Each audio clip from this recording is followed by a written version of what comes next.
Hello दोस्तों, Indian GS में आप सभी का स्वागत है। तो दोस्तों, झारखंड पीजीटी, टीजीटी और लैब असिस्टेंट का जो आने वाला एग्ज़ाम है उसमें पेपर 1 के प्रश्नों को आज इस वीडियो में डिस्कस करने वाले हैं। और यह जो मॉडल सेट होगा ये सेट 10 होगा। जो लोग सेट 1 से लेकर 9 तक नहीं देखे हैं वो देख ले, लिंक डिस्क्रिप्शन में डाला हुआ या तो कमेंट बॉक्स में लिंक पिन किया हुआ है, उससे आप देख सकते हैं।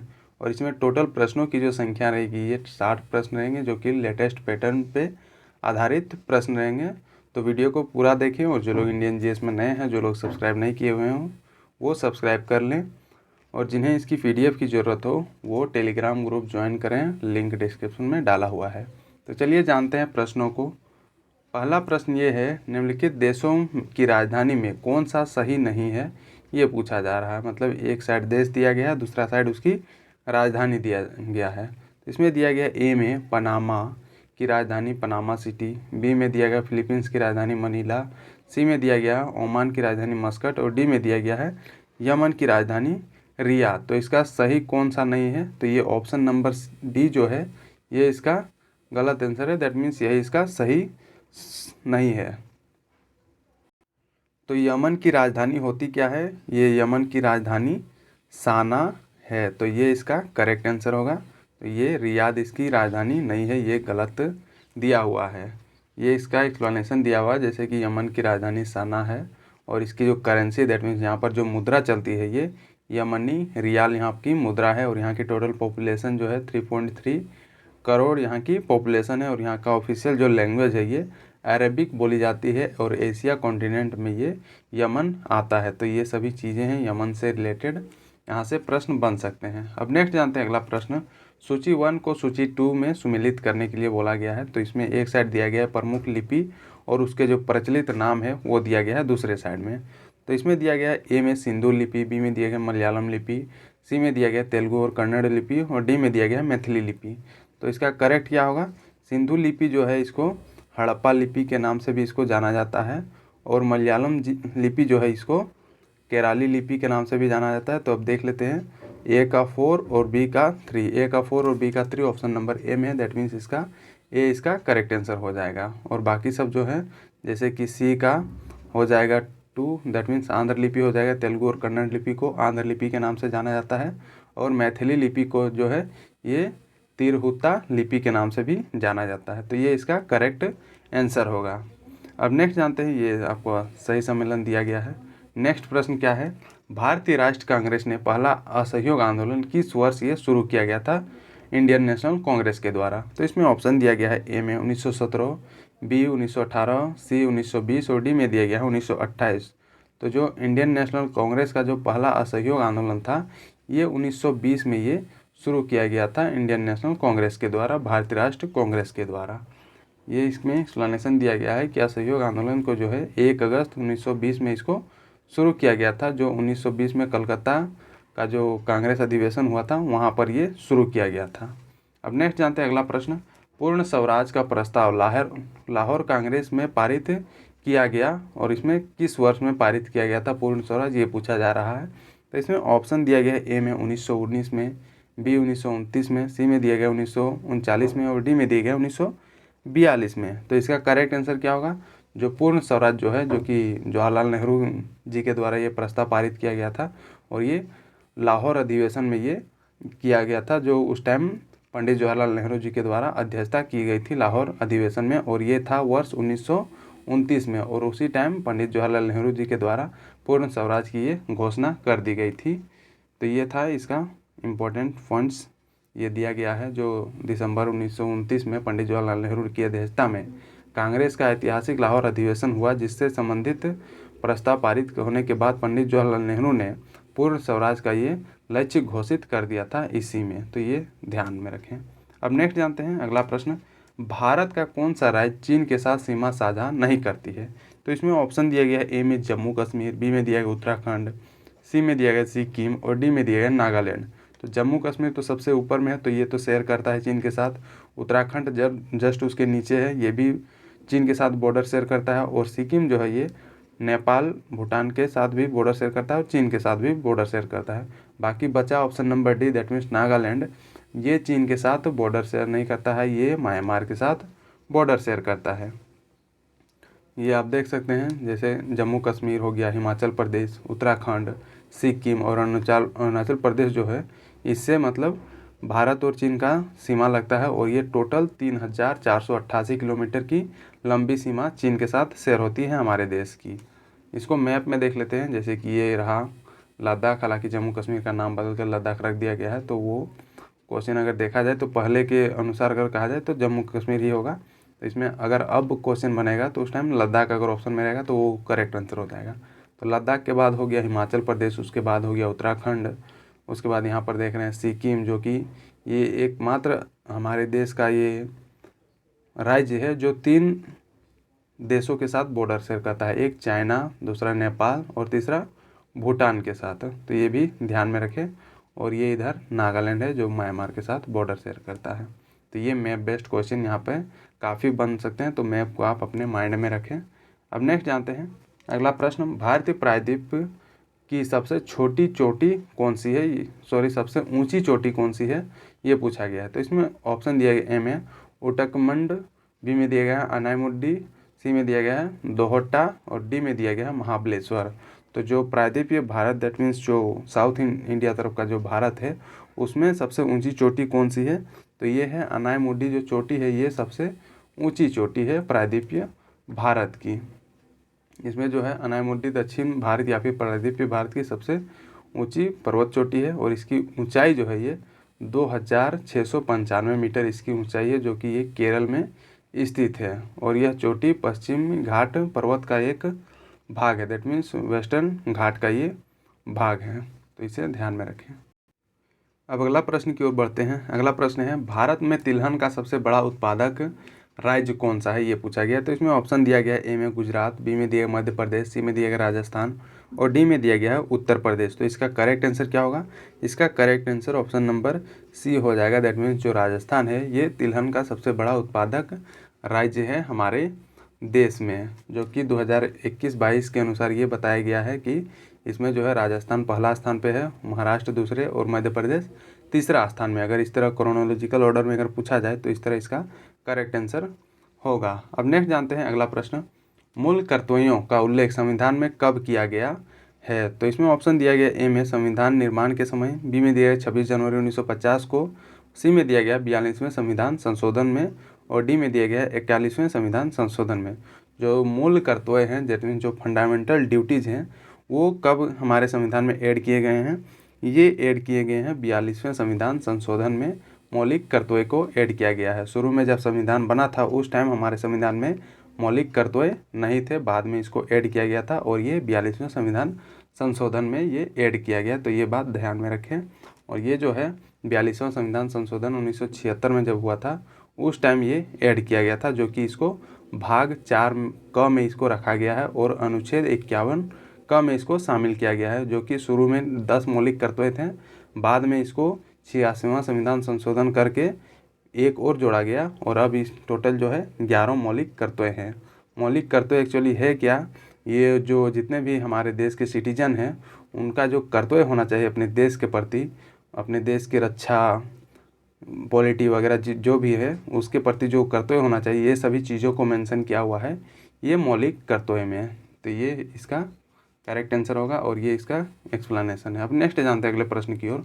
अगला प्रश्न क्या है, भारत में न्यायपालिका का कार्यपालिका से पृथक्करण किससे वैदेशिक मतलब किसके द्वारा ये किया जाता है। तो इसमें ऑप्शन दिया गया, ए में संविधान की उद्देशिका द्वारा, बी में दिया गया राज्य के नीति निर्देशक तत्व द्वारा और सी में दिया गया 7वीं अनुसूची द्वारा और डी में दिया गया परंपरागत व्यवहार के द्वारा। तो इसका करेक्ट आंसर क्या होगा, इसका correct answer option number B हो जाएगा। दैट मीन्स राज्य का जो नीति निर्देशक तत्व है, दैट मीन्स DPSP जिसको बोला जाता है, directive principle of state policy, इसमें मेंशन किया हुआ है न्यायपालिका को कार्यपालिका से पृथक करने का चीज़ें।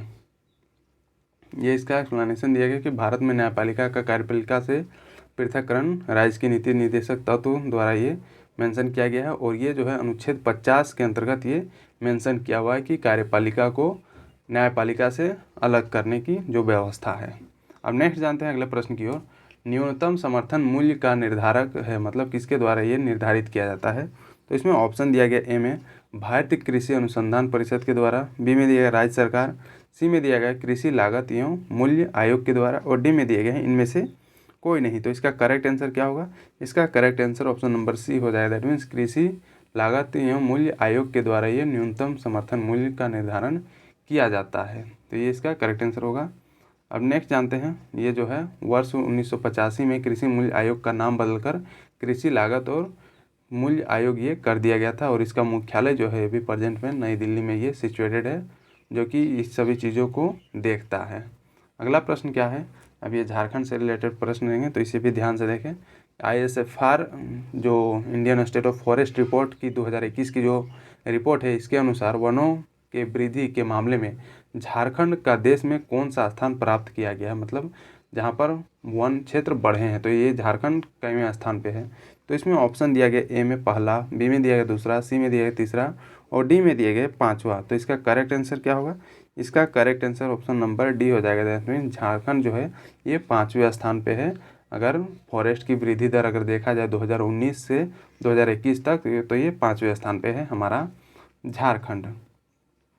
अब इसमें जो सीक्वेंस है, पहले स्थान पे आंध्र प्रदेश है, दूसरे स्थान पे तेलंगाना है, तीसरे स्थान पे उड़ीसा है, चौथे स्थान पे कर्नाटक और 5वें स्थान पे हमारा राज्य झारखंड है। और ये Indian state of forest report 2021 के अनुसार ये बताया गया है। अब इसके बारे में भी जान लेते हैं, Indian state of forest report को पूरे डिटेल में जान लेते हैं, क्योंकि इससे प्रश्न बन सकते हैं। एक प्रश्न इससे रहेगा ही रहेगा, ऐसा अनुमान है। तो इसमें देख लेते हैं, जो total forest and tree cover जो हमारे देश में है, ये पूरे जियोग्राफिकल एरिया का 24.62% ये हमारे देश में ये पाया गया है, और ये 2021 के डाटा के अनुसार कहा गया है। जिसमें से जो है फॉरेस्ट कवर जो है ये 7,13,789 स्क्वायर किलोमीटर बताया गया है, और जो ट्री कवर जो है ये 2.91% ये बताया गया है। अब इसमें जो चेंज रिकॉर्ड पाया गया है, जैसे कि 2019 के से अगर कंपेयर किया जाए, तो इसमें जो है forest cover with in reserve forest area जो है ये इसमें इंक्रीज पाया गया, मतलब बढ़ा हुआ पाया गया। और ये कितना बढ़ा है? ये 31 स्क्वायर किलोमीटर का इसमें बढ़त पाया गया है।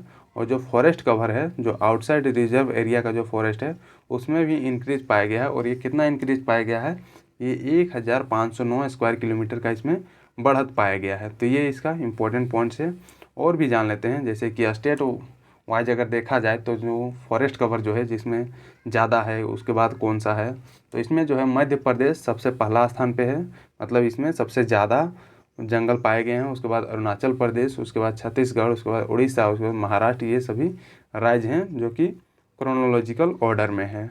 और जो state with highest forest in percentage wise अगर देखा जाए, तो इसमें मिजोरम सबसे पहला स्थान पे है, दूसरा स्थान पे अरुणाचल प्रदेश है, तीसरा स्थान में मेघालय, मणिपुर और नागालैंड है। तो इसे भी ध्यान में रखें। अब नेक्स्ट देखते हैं, नेक्स्ट क्या है? Top 5 state in term of increase in forest cover, मतलब वो जो टॉप 5 स्टेट हैं जिसमें फॉरेस्ट कवर पाया गया है, इंक्रीज मतलब बढ़त पाया गया है। तो ये है आंध्र प्रदेश, तेलंगाना, उड़ीसा, कर्नाटका और झारखंड। और यही क्वेश्चन ये पूछा गया है, इस जो क्वेश्चन पिछला क्वेश्चन था।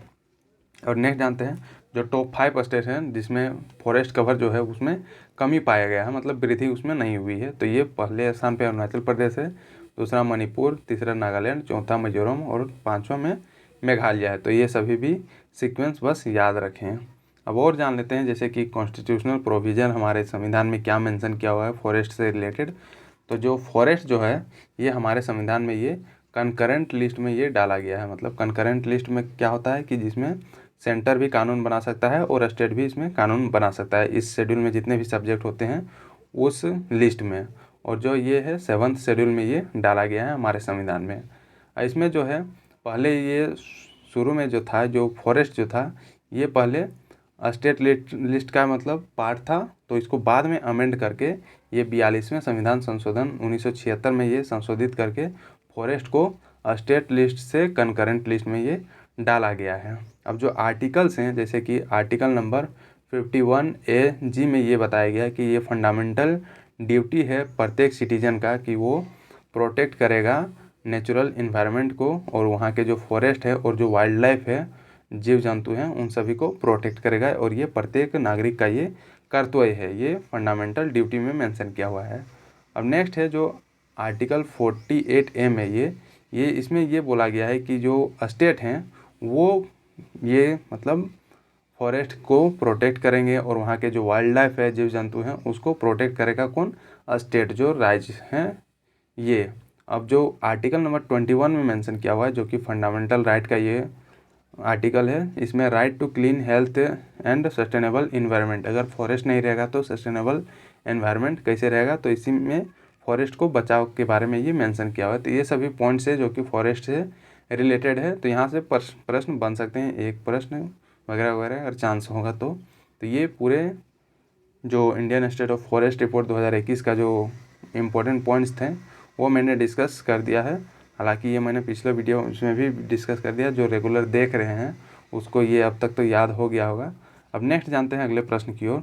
अगला प्रश्न है, झारखंड बजट 2022-23 राज्य विमानन क्षेत्र में निवेश को बढ़ावा देने तथा रोजगार के नए अवसर सृजित करने के लिए का गठन किया जाएगा। मतलब कब गठन किया जाएगा? तो इसमें किसमें गठन किया जाएगा? इसमें ऑप्शन दिया गया है राज्य की नगर विमानन नीति 2020 में, बी में दिया गया राज्य की नगर विमानन नीति 2021 और सी में दिया गया राज्य की नगर विमानन नीति 2022 और डी में दिया गया है राज्य की नगर विमानन नीति 2014। तो इसका करेक्ट आंसर क्या होगा? इसका correct answer option number C हो जाएगा। दैट मीन्स राज्य की नगर विमानन नीति 2022 में ये मेंशन किया गया कि राज्य के विमानन क्षेत्र में निवेश को ये बढ़ावा देने का इसमें मेंशन किया हुआ है। अब नेक्स्ट जानते हैं अगला प्रश्न, झारखंड में सर्वाधिक नागरिक जनसंख्या वाले जिलों का सही क्रम कौन सा है? तो ये पूछा गया है। तो जो इसमें ऑप्शन दिया गया, ए में धनबाद, पूर्वी सिंहभूम, बोकारो, बी में दिया गया हजारीबाग, पूर्वी सिंहभूम, धनबाद, और सी में है धनबाद, पश्चिमी सिंहभूम, हजारीबाग, डी में दिया गया रांची, जमशेदपुर, हजारीबाग। तो इसका करेक्ट आंसर क्या होगा?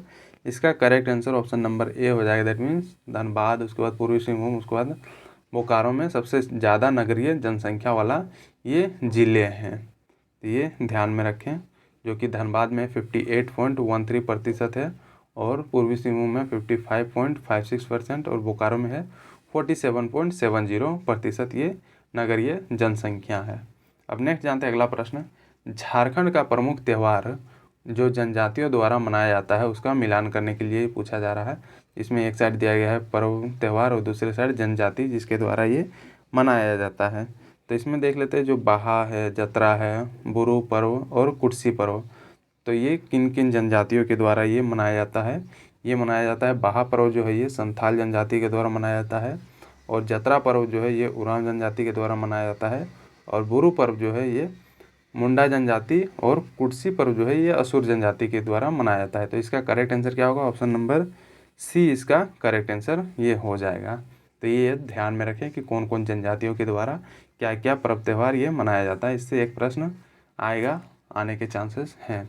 अब नेक्स्ट जानते हैं अगला प्रश्न, रांची नगर निगम की स्थापना ये कब की गई थी? ये प्रश्न पूछा गया है। तो इसमें ऑप्शन दिया गया है, ए में 15 सितंबर 1979 में, बी में दिया गया 15 सितंबर 1980, सी में दिया गया 15 जनवरी 1979 और डी में दिया गया है 15 अगस्त 2000 में। तो जो रांची नगर निगम जो है इसकी स्थापना की गई थी 15 सितंबर 1989 में इसकी स्थापना की गई थी। तो ये इसका करेक्ट आंसर होगा। अब नेक्स्ट जानते हैं अगला प्रश्न, झारखंड के कौन कौन से ज़िले जो है उड़ीसा को ये स्पर्श करती है, मतलब उड़ीसा राज्य से टच करती है?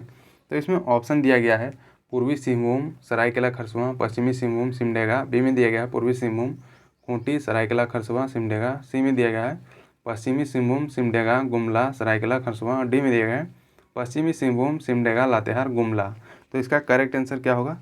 इसका correct answer option number A हो जाएगा। जो पूर्वी सिंहभूम है, सरायकेला खरसुआ, और पश्चिमी सिंहभूम और सिमडेगा जो ये ज़िले हैं ये उड़ीसा के साथ बॉर्डर शेयर करते हैं।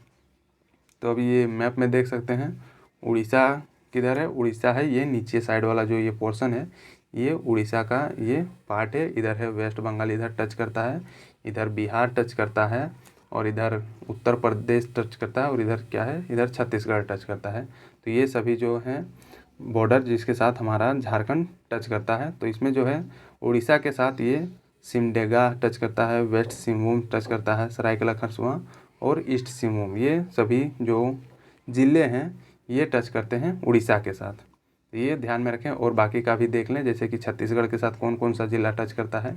ये गढ़वा, लातेहार, गुमला और सिमडेगा, ये सभी छत्तीसगढ़ के साथ बॉर्डर शेयर करते हैं। और यूपी के साथ मात्र एक ज़िला शेयर करता है जो कि ये गढ़वा है, और ये गढ़वा जो है ये तीनों स्टेट के साथ बॉर्डर शेयर करता है। एक ये उत्तर प्रदेश हो गया, बिहार, उसके बाद छत्तीसगढ़, ये तीनों स्टेट के साथ एकमात्र जो जिला है ये गढ़वा जो बॉर्डर शेयर करता है।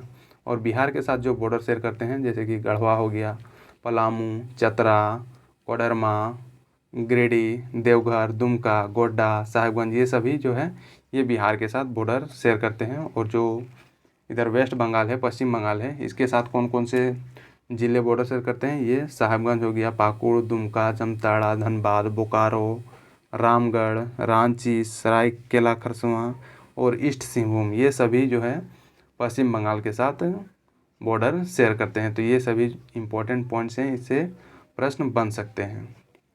अब नेक्स्ट जानते हैं अगला प्रश्न, दामोदर नदी का अपवाह क्षेत्र झारखंड के कितने जिलों में है, ये प्रश्न पूछा गया। तो इसमें ऑप्शन दिया गया, ए में 5, बी में दिया गया 6, सी में दिया गया 7 और डी में दिया गया 8। तो जो दामोदर नदी है ये हमारे राज्य के टोटल 7 जिलों से होकर ये प्रवाहित होती है। और ये जिले कौन कौन से हैं, ये हजारीबाग, धनबाद, गिरिडीह, बोकारो, लातेहार, रांची और लोहरदगा, ये सभी जिलों से ये दामोदर नदी बहती है। तो ये काफ़ी इम्पोर्टेंट पॉइंट्स था।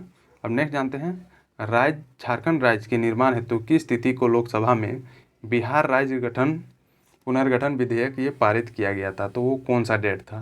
तो इसमें ऑप्शन दिया गया, ए में 15 नवंबर 2000, बी में दिया गया है 1 जनवरी 2000, सी में दिया गया है 2 अगस्त 2000 और डी में दिया गया है 1 अप्रैल 2000। तो इसका करेक्ट आंसर क्या होगा, इसका correct answer option number C हो जाएगा। दैट मीन्स 2 अगस्त 2000 को ये पेश किया गया था लोकसभा में बिहार राज्य पुनर्गठन विधेयक को, ये ध्यान में रखें।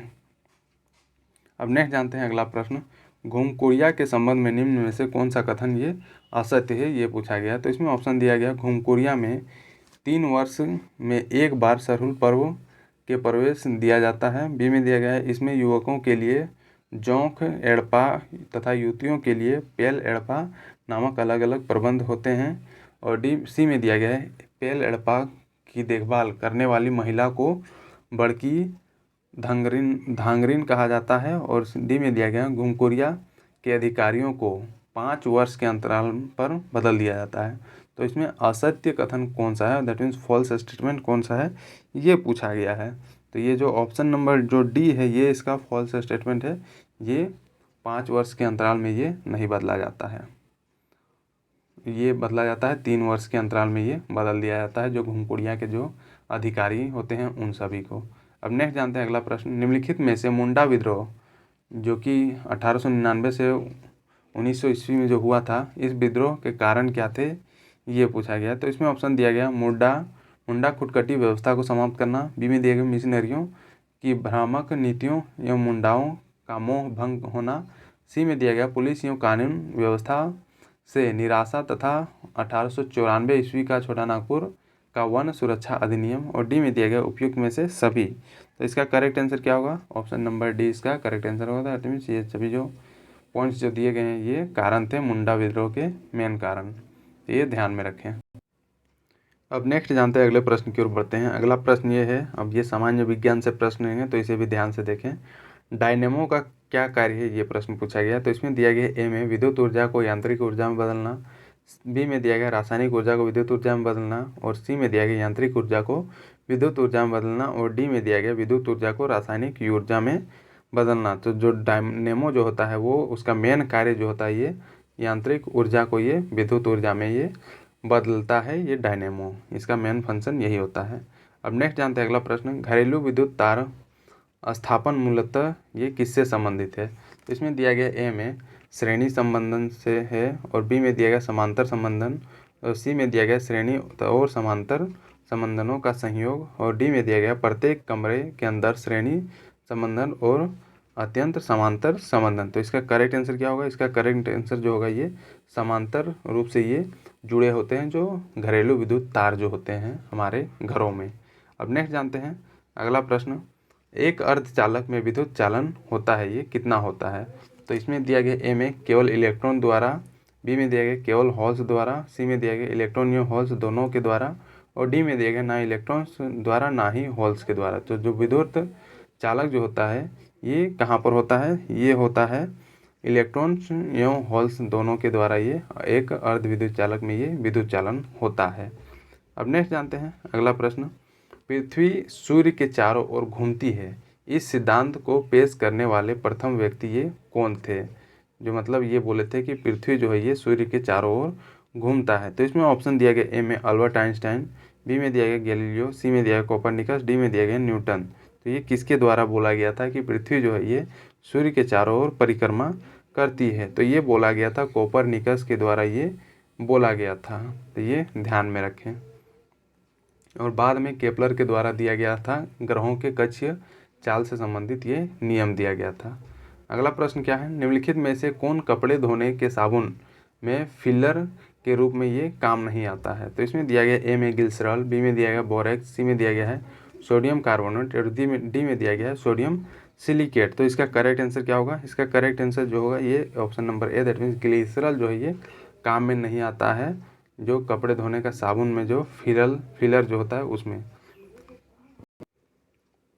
ग्लिसरॉल जो है ये एक प्रकार का कार्बनिक यौगिक है और ये जो है तेल तथा वसा में ये पाया जाता है ग्लिसरॉल, और इसका जो काम है ये कपड़े धोने के साबुन में फिलर के रूप में ये काम नहीं होता है, ये ध्यान में रखें। अब नेक्स्ट जानते हैं अगला प्रश्न, चूने का पानी किसके द्वारा दूधिया हो जाता है? तो इसमें ऑप्शन दिया गया ए में CO, बी में दिया गया CO2, सी में दिया गया O2 और डी में दिया गया O3। जो चूना का जो पानी होता है वो किसके द्वारा दूधिया हो जाता है?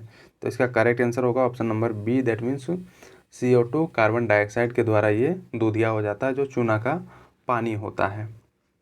अब नेक्स्ट जानते हैं, जब चींटियाँ काटती है तो वे अंतःक्षेपित करती है। तो ये किसको मतलब अंतःक्षेपित करती है? मतलब किस अम्ल को हमारे बॉडी में इंसर्ट कर देती है जिसके कारण जलन महसूस होने लगता है, मतलब खुजली होने लगता है। तो ये इसमें ऑप्शन दिया गया ए में ग्लेसल एसिटिक अम्ल, बी में दिया गया मेथनॉल, सी में दिया गया फॉर्मिक अम्ल और डी में दिया गया सिट्रिक अम्ल। तो इसका करेक्ट आंसर क्या होगा? इसका correct answer option number C हो जाएगा, दैट मीन्स फॉर्मिक अम्ल चींटियों के द्वारा काटने वक्त वो निकाला जाता है, मतलब डाल दिया जाता है हमारे बॉडी में, जिसके कारण वो क्या होता है, जलन महसूस होने लगता है और मतलब खुजली टाइप का होने लगता है। अब नेक्स्ट जानते हैं अगला प्रश्न, थैलेसीमिया के रोगी में शरीर निम्न के संश्लेषण की क्षमता नहीं रखता। मतलब जो थैलेसीमिया के जो रोगी होते हैं उनमें से कौन से ये जो दिए गए हैं ये संश्लेषण की क्षमता उसमें नहीं रहती है? तो इसमें दिया गया ए में विटामिन डी, बी में दिया गया हार्मोन, सी में दिया गया हीमोग्लोबिन और डी में दिया गया है प्रोटीन। तो किसकी संश्लेषण की क्षमता ये नहीं होती है? जो थैलेसीमिया के रोगी होते हैं उसमें जो होता है ये हीमोग्लोबिन के संश्लेषण की क्षमता ये कम हो जाती है थैलेसीमिया के रोगी का, और ये इसका करेक्ट आंसर होगा। अब नेक्स्ट जानते हैं, लंबे समय की कसरत का मुख्य ईंधन क्या होता है? तो इसमें दिया गया ए में वसा, बी में दिया प्रोटीन, सी में दिया कार्बोहाइड्रेट और डी में दिया उपयोग में से कोई नहीं। तो जो लंबे समय तक की जो कसरत होती है उसमें मतलब किसके कारण वो कसरत किया जाता है, मतलब कौन से एनर्जी के कारण? तो इसमें ऑप्शन दिया गया ए में वसा, बी में दिया गया प्रोटीन, सी में दिया गया कार्बोहाइड्रेट और डी में कोई नहीं। तो इसका करेक्ट आंसर जो होगा ये कार्बोहाइड्रेट के कारण ये कसरत करने की जो मतलब एबिलिटी आ जाती है बॉडी में। अब नेक्स्ट जानते हैं अगला प्रश्न, किसी एक सामान्य व्यक्ति का जो रक्त होता है उसका pH स्तर क्या होता है? तो इसमें दिया गया ए में 4.5 से 4.6, बी में दिया गया 6.45 से 6.55 और सी में दिया गया 7.35 से 7.45 और डी में दिया गया 8.25 से 8.35। तो इसका करेक्ट आंसर क्या होगा? जो सामान्य नॉर्मल व्यक्ति होता है उसका रक्त का जो pH होता है वो होता है 7.35 से लेके 7.45 के बीच ये pH होता है सामान्य व्यक्ति का जो रक्त होता है। तो ये ध्यान में रखें। अब नेक्स्ट जानते हैं अगला प्रश्न। अब ये कंप्यूटर से रिलेटेड प्रश्न है तो इसे भी ध्यान से देखें। जो पर्सनल कंप्यूटर होता है इसमें किस मेमोरी के नेचर में ये अस्थिरता ये होता है? तो इसमें दिया गया ए में रैम, बी में दिया गया रोम, सी में दिया गया ए और बी दोनों और डी में दिया गया इनमें से कोई नहीं। तो जो पर्सनल कंप्यूटर होता है इनमें होता है रोम टाइप का ये मेमोरी लगा होता है, मतलब रीड ओनली मेमोरी इसमें, जिसको फुल फॉर्म में बोलते हैं। अब नेक्स्ट जानते हैं अगला प्रश्न, पंक्तियों और स्तंभों से बनी होती है। तो ये क्या बनी होती है पंक्तियों और स्तंभों से? इसमें दिया गया ऑप्शन ए में तालिका, बी में दिया गया उपकरण, सी में दिया गया प्रारूप और डी में दिया गया संपादन। तो इसका करेक्ट आंसर क्या होगा? ऑप्शन नंबर ए इसका करेक्ट आंसर होगा। जो तालिका जो होती है ये पंक्तियों और स्तंभों से ये बनाई जाती है। जो टेबल फॉर्म में जो इस तरह होता है, पंक्ति, इस तरह पंक्ति और ये स्तंभ जो बने होते हैं, ये तालिका कहलाते हैं। अब नेक्स्ट जानते हैं अगला प्रश्न, एक एकल फिल इन द ब्लैंक्स कई वर्कशीटों को रख सकता है, मतलब ये किसके द्वारा रखा जाता है। तो इसमें दिया गया ए में वर्कबुक, बी में दिया गया वर्कशीट, सी में दिया गया वर्क स्पेस और डी में दिया गया इनमें से कोई नहीं। तो इसका करेक्ट आंसर क्या होगा, तो ये एक एकल वर्कबुक जो होता है इसमें कई वर्कशीट को रख सकते हैं एक वर्कबुक में, तो ये इसका करेक्ट आंसर होगा। अब नेक्स्ट जानते हैं अगला प्रश्न, फिल इन द ब्लैंक्स बार मतलब किसके द्वारा MS एक्सेल में स्क्रीन के शीर्ष पर ये स्थित होता है। तो मतलब क्या चीज़ स्थित होता है। तो इसमें दिया गया ए में मेन्यू, बी में दिया गया टाइटल, सी में दिया गया स्क्रॉल, डी में दिया गया इनमें से कोई नहीं। तो ये क्या होता है, सबसे ऊपर में जो MS एक्सेल जो होता है उसके ऊपर में टॉप में क्या चीज़ होते हैं। तो ये जो टाइटल्स जो होते हैं ये होते हैं टाइटल बार में, मतलब MS एक्सेल के स्क्रीन के शीर्ष पर ये उपस्थित रहते हैं। जो MS एक्सेल जो यूज करते हैं उसको ये सब पता होगा। अब नेक्स्ट जानते हैं अगला प्रश्न। अगला प्रश्न क्या है, फिल इन द ब्लैंक्स और फिल इन द ब्लैंक मतलब किसके किसके द्वारा अपडेटेड डाटा और सूत्र साझा करने के लिए ये जोड़े जा सकते हैं। तो इसमें दिया गया ए में वर्कशीट और वर्क स्पेस, बी में दिया गया वर्कबुक और वर्क स्पेस और सी में दिया गया वर्कशीट और वर्कबुक और डी में दिया गया इनमें से कोई नहीं। तो इसका करेक्ट आंसर क्या होगा, इसका correct answer option number C हो जाएगा। दैट मीन्स वर्कशीट और वर्कबुक के द्वारा अपडेटेड डाटा और सूत्र साझा करने के लिए जोड़े जा सकते हैं। अगला प्रश्न देखते हैं, माइक्रोसॉफ्ट एक्सेल फाइल खोलते समय वर्कशीट का डिफ़ॉल्ट फ्रंट जो होता है ये क्या होता है। तो इसमें दिया गया ए में टाइम्स न्यू रोमन, बी में दिया गया कैलिब्री, सी में दिया गया एरियल और डी में दिया गया इनमें से कोई नहीं। तो इसका करेक्ट आंसर क्या होगा, इसका करेक्ट आंसर ये ऑप्शन नंबर बी हो जाएगा। जो कैलिब्री होता है ये होता है माइक्रोसॉफ्ट एक्सेल, अगर आप खोलिएगा तो उसमें जो होता है डिफ़ॉल्ट जो फ़ॉन्ट होता है जिसमें मतलब राइट टाइपिंग वगैरह होता है, वो फ़ॉन्ट जो होता है ये कैलिब्री फॉर्म में होता है। बाद में अगर उसको आप चेंज करेंगे तो वो कुछ और फॉर्म में वो लिखा जाएगा। अब नेक्स्ट जानते हैं, एक प्रोसेसर पर एकाधिक उपयोगकर्ताओं का होना ये क्या किस रूप में ये जाना जाता है। इसमें दिया गया ए में मल्टीटास्किंग, बी में दिया गया मल्टी प्रोसेसिंग, सी में दिया गया मल्टी प्रोग्रामिंग और डी में दिया गया समय साझा। तो इसका करेक्ट आंसर क्या होगा, इसका correct answer option number C हो जाएगा। दैट मीन्स मल्टी प्रोग्रामिंग जो होता है एक प्रोसेसर का एकाधिक उपयोगकर्ताओं का होना, ये मल्टी प्रोग्रामिंग के रूप में ये जाना जाता है। अब नेक्स्ट जानते हैं अगला प्रश्न, कंप्यूटर एक्सेस और पासवर्ड ये किसके द्वारा ये नियंत्रित होते हैं। तो इसमें दिया गया ए में मोबाइल नंबर, बी में दिया गया उपयोगकर्ता की पहचान और सी में दिया गया उपयोगकर्ता का जो नाम होता है और डी में दिया गया इनमें से कोई नहीं। तो जो कंप्यूटर एक्सेस और पासवर्ड जो होता है ये होता है उपयोगकर्ता का नाम के द्वारा ये नियंत्रित होता है, मतलब जो यूजर नेम होता है उसके द्वारा ये नियंत्रित किया जाता है। अब नेक्स्ट जानते हैं अगला प्रश्न, फिल इन द ब्लैंक्स विभिन्न इंटरफेसों के माध्यम से कंप्यूटर सिस्टम से जुड़ा होता है, मतलब किसके द्वारा ये विभिन्न इंटरफेसों के माध्यम से कंप्यूटर सिस्टम जुड़ा होता है। तो इसमें दिया गया ए में CPU, बी में दिया गया वीडियो, सी में दिया है मॉनिटर और डी में दिया है कीबोर्ड। तो वो किसके द्वारा जुड़ा होता है, ये जुड़ा होता है वीडियो के द्वारा ये जुड़ा होता है, जिसको विजुअल डिस्प्ले यूनिट बोला जाता है, मतलब फुल फॉर्म इसका होता है वीडियो का।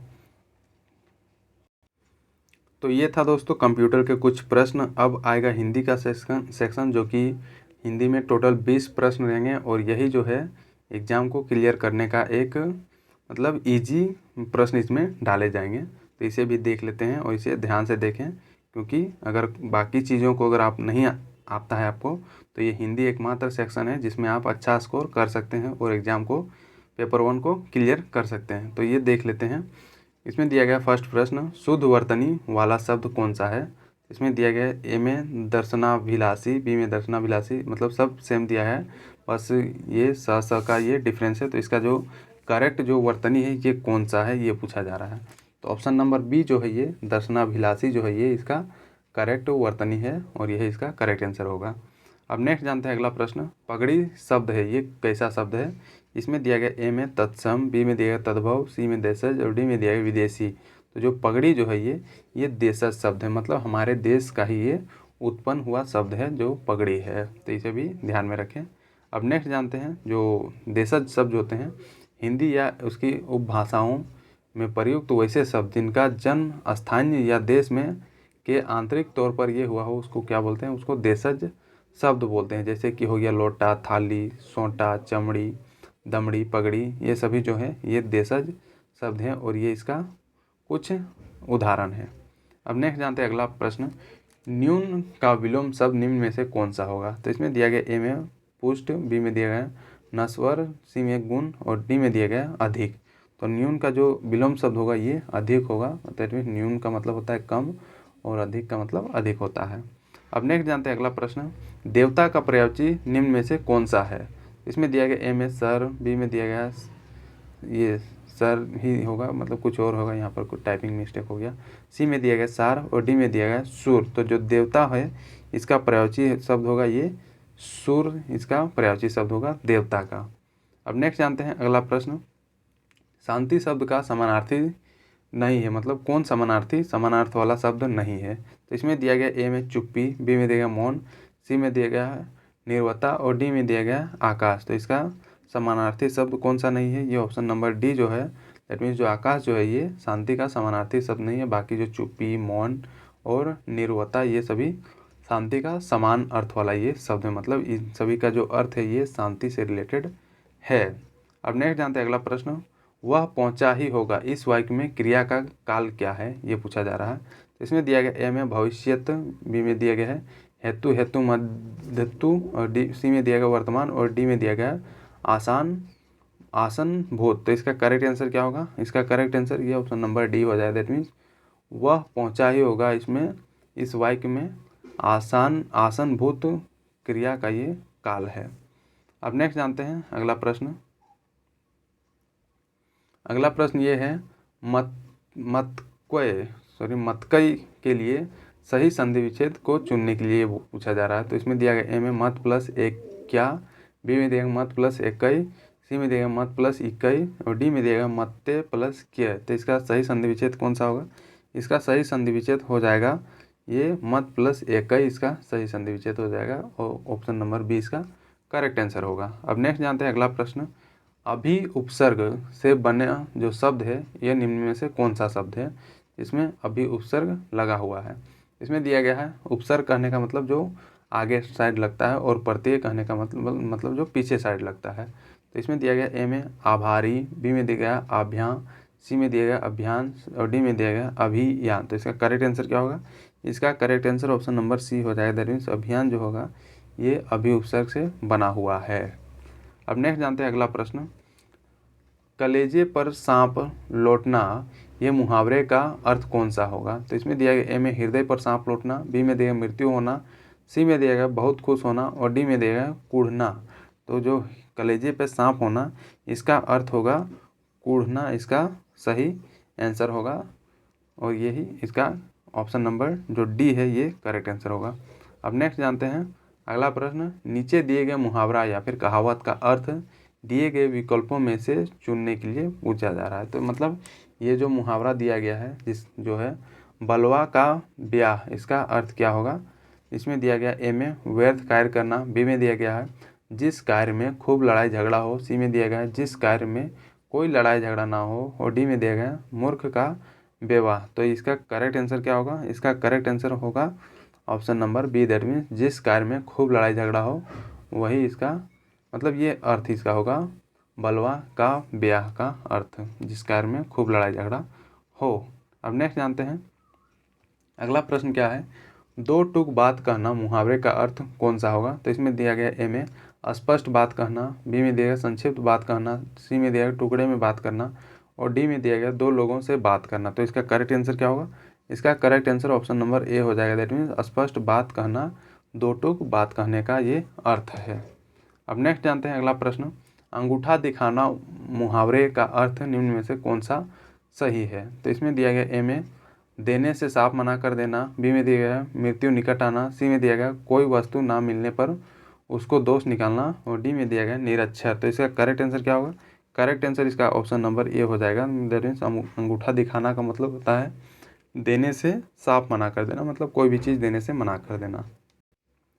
अब नेक्स्ट जानते हैं अगला प्रश्न की ओर बढ़ते हैं। अगला प्रश्न ये है, रानी रूठेगी अपना सुहाग लेगी लोकोक्ति का अर्थ कौन सा ये होगा। तो इसमें दिया गया ए में रानी अपने पति की हत्या कर सकती है। बी में दिया गया अमीर व्यक्ति किसी को भी मार सकता है। सी में दिया गया मालिक नाराज होकर नौकरी से सिवा क्या लेगा, और डी में दिया इनमें से कोई नहीं। तो मतलब रानी रूठेगी अपना सुहाग लेगी, इसका अर्थ क्या होगा? इसका अर्थ हो जाएगा option number C, that means मालिक नाराज होकर नौकरी के सिवा क्या लेगा, ये इसका अर्थ हो जाएगा। अब नेक्स्ट जानते हैं अगला प्रश्न। टेढ़ी अंगुली से घी निकालना लोकोक्ति का सही अर्थ क्या है? इसमें दिया गया ए में बलपूर्वक काम निकालना, बी में दिया गया सरलता से कार्य ना होना, सी में दिया गया कार्य की धीमी प्रगति, और डी में दिया गया पश्चाताप होना। तो इसका करेक्ट आंसर क्या होगा? इसका करेक्ट आंसर ऑप्शन नंबर इसका बी हो जाएगा, दैट मीन्स सरलता से कार्य ना होना, मतलब टेढ़ी उंगली से घी निकालना, मतलब उसको अगर सीधी बात बोलो तो वो नहीं करेगा जब तक वो उसको टेढ़ा बात ना बोल के काम करवाओ। अब नेक्स्ट जानते हैं, विकल्प में 4 वाक्य दिए गए हैं, इनमें से एक वाक्य सही है और वही सही वाक्य को इसमें चुनने के लिए बोला जा रहा है। तो इसमें दिया गया है सड़क पर दाएं बाएं देख कर चलना चाहिए, मतलब सड़क होगा, ये सड़क लिखा गया है। ओह सॉरी, ये तो मतलब कौन सा सही होगा वो चुनने के लिए बोला जा रहा है। बी में दिया गया सड़क पर दाएं बाएं देख कर चलना चाहिए, सी में दिया गया सड़क पर दाएं बाएं देख कर चलना चाहिए है, और डी में दिया गया सड़क पर दाएं बाएं देखकर चलना चाहिए। तो इसका करेक्ट जो सही वाक्य कौन सा होगा? इसका सही वाक्य ऑप्शन नंबर सी हो जाएगा, दैट मीन्स सड़क पर दाएं बाएं देखकर चलना चाहिए, ये इसका सही वाक्य है। बाकी सब जो है ये गलत दिया गया, सड़क का ही ये वर्ड गलत लिखा हुआ है। अब नेक्स्ट जानते हैं अगला प्रश्न, निम्नलिखित में क्रिया विशेषण युक्त वाक्य कौन सा है? इसमें दिया गया ए में मैं कल नहीं जाऊँगा, बी में दिया गया यह फूल सुंदर है, सी में है हवा धीरे धीरे चल रही है, और डी में दिया गया आज हम स्कूल जाएंगे। तो इसका करेक्ट आंसर क्या होगा? इसका correct answer option number C होगा, दैट मीन्स हवा धीरे धीरे चल रही है, ये मतलब क्रिया विशेषण युक्त वाक्य है। अब नेक्स्ट जानते हैं अगला प्रश्न, उसने अनेक अपराध किए हैं किंतु वह कानून से बचता रहा है, ये मतलब कौन सा वाक्य है? ये ए में दिया गया मिश्रित वाक्य, बी संयुक्त वाक्य, सी में दिया गया सरल वाक्य, डी में दिया गया इनमें से कोई नहीं। तो ये जो वाक्य है ये है संयुक्त वाक्य है, जिसमें दिया गया उसने अनेक अपराध किए किंतु वह कानून से बचता रहा, मतलब ये कंपाउंड मतलब संयुक्त वाक्य हिंदी में अगर देखा जाए तो। अगला प्रश्न देखते हैं, अगला प्रश्न क्या है, बुराई और बुरे व्यक्ति से बचो वाक्य भेद की पहचान करने के लिए बोला जा रहा है। तो इसमें दिया गया ए में विधिवाचक, बी में दिया गया आज्ञावाचक, सी में दिया गया इच्छावाचक, और डी में दिया गया संकेतवाचक। इसका करेक्ट आंसर क्या होगा? इसका करेक्ट आंसर हो जाएगा इच्छावाचक, मतलब बुराई और बुरे व्यक्ति से बचो, ये इच्छावाचक, ये वाक्य का भेद ये है। अब इच्छावाचक होता क्या है कि जिन वाक्यों में किसी इच्छा, आशा, आशीर्वाद या शुभकामना का बोध होता है उसको क्या बोला जाता है? इच्छावाचक वाक्य बोला जाता है। तो ये इसका डेफिनेशन ध्यान में रखें। अब नेक्स्ट जानते हैं, निम्नलिखित में से आज्ञावाचक वाक्य का चयन करने के लिए बोला जा रहा है। तो इसमें दिया गया ए में ईश्वर तुम पर कृपा करे, बी में दिया गया सर्वप्रथम पूजा करके काम में जुट जाओ, सी में दिया गया है इस दुर्घटना के विषय में किसे नहीं मालूम, और डी में दिया गया है क्या वह बिना पूछे चला गया। तो इसमें जो आज्ञावाचक वाक्य कौन सा है ये पूछा जा रहा है। तो जो ऑप्शन नंबर बी है, दैट मीन्स सर्वप्रथम पूजा करके काम में जुट जाओ, ये आज्ञा इसमें दिया जा रहा है कि पहले पूजा करो उसके बाद काम करना शुरू कर दो। तो यही इसका आज्ञावाचक वाक्य होगा। अब नेक्स्ट जानते हैं, और ये लास्ट प्रश्न है इस हिंदी सेक्शन का। इसमें क्या है, निम्नलिखित में से विषम्यादिबोधक वाक्य का चयन करने के लिए बोला जा रहा है। इसमें दिया गया ए में नहीं मैं कभी ना जाऊंगा, बी में दिया गया तुम्हें याद करना चाहिए, सी में दिया गया है एक नई कहानी लिखो, और डी में दिया गया ओह बहुत जुल्म हो गया। तो इसका करेक्ट आंसर क्या होगा? इसका करेक्ट आंसर ओह बहुत जुल्म हो गया, ये है विषम्यादिबोधक वाक्य, और ये इसका correct answer option number D हो जाएगा। तो ये था दोस्तों झारखंड लैब असिस्टेंट और पीजीटी का जो आने वाला एग्ज़ाम है उसमें पेपर 1 के जो प्रश्न रहेंगे वो मैंने डिस्कस कर दिया। और ये टोटल जो मॉडल सेट है ये सेट 10 तक है, और भी सेट लाए जाएंगे। तो वीडियो को इस चैनल से जुड़े रहें और सभी वीडियो को देखें, ज़रूर देखें, क्योंकि आने वाला एग्ज़ाम के लिए ये वीडियोज़ जो है ये बहुत ही महत्वपूर्ण वीडियोज़ हैं जो आपको एग्ज़ाम क्लियर करवाने में काफ़ी मदद करेगी इस वीडियो सीरीज़। तो ये अपने दोस्तों के प्रति मतलब साथ शेयर करें इस वीडियो को, ज़्यादा से ज़्यादा लाइक करें और चैनल को सब्सक्राइब ज़रूर करें इंडियन जीएस को। और जिसे इसकी पीडीएफ की ज़रूरत हो वो टेलीग्राम ग्रुप में ज्वाइन करके जुड़ जाएं, वहाँ पर आपको इसकी पीडीएफ मिल जाएगी। और कुछ नहीं करना है, एग्ज़ाम से पहले 1-2 दिन पहले इन जितने भी ये सेट मॉडल सेट के पीडीएफ हैं इसको 1-2 बार बस रीड करके जाएं। और भी अगर आपके पास बुक हो तो वो भी पढ़ सकते हैं। तो थैंक यू दोस्तों।